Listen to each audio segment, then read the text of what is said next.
Former Ohio Governor John Kasich served in public office for over 3 decades. But in his new book, It's Up to Us, he calls on the American people to pay less attention to the president and the dramas in Washington.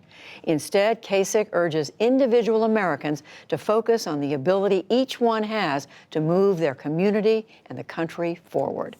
Governor John Kasich, welcome back to the NewsHour. Always great to be with you.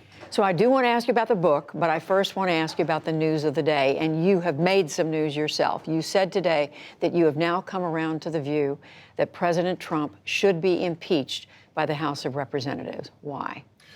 Well, first of all, Judy, I thought there should have been an impeachment inquiry from the very beginning. In fact, I think the Democrats should have a vote in the full House on the inquiry. It gives it credibility, it gives it transparency, and I think that's very important. What was hanging me up about the call that the president made to the president of Ukraine was there a quid pro quo? And there's so much going on in this drama yesterday with Sondland and text messages between him and Taylor and Volker. Those had me greatly concerned. Different diplomats. Yes, all the testimonies.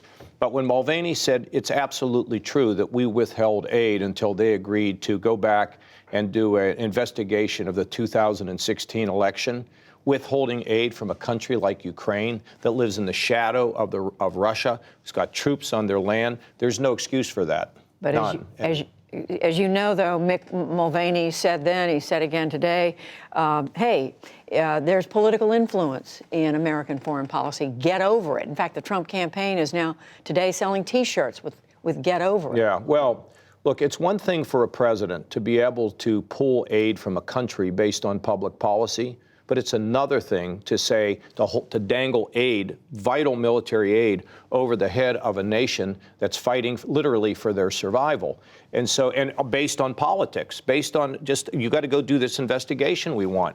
And we don't want any president to do that. And I don't come to this was really, really hard for me. It's a really sad day for me. I don't want to have to be doing this. But when I look at it and I have responsibility to respond to questions, I felt this was absolutely the right thing to do. So I feel good about what I've said, but I'm saddened at the same time. As you know, though, John Kasich, President Trump said, and he said it again last night, I'm unconventional. I do things in a different way. Why isn't he, in his words, allowed to do things in a way we've never seen before? Well, because there's appropriate ways in which a president should conduct himself in office, keeping in mind that there can't be things like an abuse of power. Everyone's held accountable. And if the president had said, I'm not going to give any money to Ukraine because I think there's too much corruption, well, that'd be okay with me. But to say that I'm going to withhold this aid until you do what I want you to do politically, which is what the chief of staff said yesterday, and no matter how hard they try, they can't take those words back, because that gives us a window into the way they were thinking there. So you're saying if you were in the House today, you would vote for impeachment, I would. Which is equivalent in criminal law to an indictment. It's right. A statement of charges. What about convicting him, which is what the Senate would be after? I would like to see what the articles of impeachment are, whatever the House comes up with. And at the same time, Judy, I think it's important for the Democrats to try to bring Republicans along. And what Republicans have to ask themselves, because we are now so tribal, we're so partisan, is it right for any president to dangle foreign aid for the survival of a country in a quid pro quo that you need to investigate either your political rival or some political manipulation or political investigation? I think the answer is no. We have to have guardrails in which our presidents and leaders have to operate. So are you ready to say he should be removed from office? I want the process to go forward. For me to say impeachment, that's like as hard as it gets for me. And that indicates I think there's enough there to be able to do that, but that's the job of the Senate. And, you know, we all have to slow down and let this process take its place. There are so few Republicans in Congress, in fact, virtually none who agree with you right now. Why so few? Well, you know, again, it's tribal. We're going to protect our guy, and I just wish this would go away. I mean, what has been amazing to me is they're not even saying that phone call was wrong. And they won't say, of course, that you want to have an impeachment inquiry, but when the mass majority of Americans now are saying that this is necessary, we need to get to the bottom of it. But you know what? It's now. Tomorrow's a different day. And as more people testify, as there's more witnesses, Everybody will have to judge for themselves. I'm not going to beat anybody else up into having the opinion I have.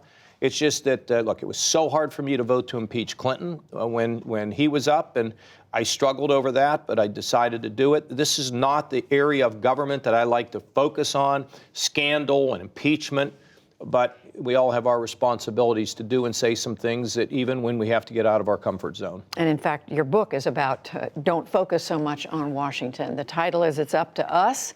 You're saying the American people have the ability, they have the obligation to themselves try to make the country better, well, their live community live a better. life a little bigger than themselves. You know, we all have certain gifts. You have them, the people watching have them, and, you know, they're given to us, and we're expected to be healers in the world. We're not expected to be dividers. And, you know, we need to get out of our silos. We need to put ourselves in other people's shoes, and we need to take care of things where we live. And that does not mean that sometimes those actions don't result in big global things like Greta Thunberg, the 16-year-old girl who held a sign and created a global movement, or those young people at Parkland in Florida who pushed gun control through the Florida legislature. But there's also stories in here about people. One girl, she lives in Illinois. She was 5 years old when the Hurricane Florence was coming. Her name was Florence. She told her mom, they're not going to like me because my name is Florence and that storm's horrible. I got to go get Band-Aids. And she and her brother went around the neighborhood in a little red wagon. And when they collected supplies, they filled the garage, and somebody took a tractor trailer down to North Carolina. Now, did she change the world? She most certainly did. What do you say to the people who voted for Donald Trump in 2016? There were 60-some million of them, who many of them have told us, and they've told others, I voted for him because I wanted change. I didn't like what was going on in Washington. I thought he was going to bring the change. What do you say? Well, they have to look in the mirror and ask themselves honestly, did he bring the change that he promised? I mean, are there more steel mills? Are there more cars being made? All those kinds of, are there more auto plants open? And how do I feel about the rhetoric? You know, this whole business of bullying, to some degree, I've had people argue who work in schools that somehow bullying has become more acceptable. Look, I don't like this, Judy. I don't like to have to say these things about our president. But when I look at it, when I look at the scale of his policies and the behavior that divides us, something has to be done about it. But that's not why I'm for impeachment. I'm for impeachment because of what I think is the quid pro quo, bringing politics into foreign aid and putting other nations at risk. John Kasich, the former governor of Ohio, former congressman. The book is It's Up to Us, 10 little ways we can bring about big change. It's for the young, for the middle-aged, and it's for our seniors. Thank you. Thank you.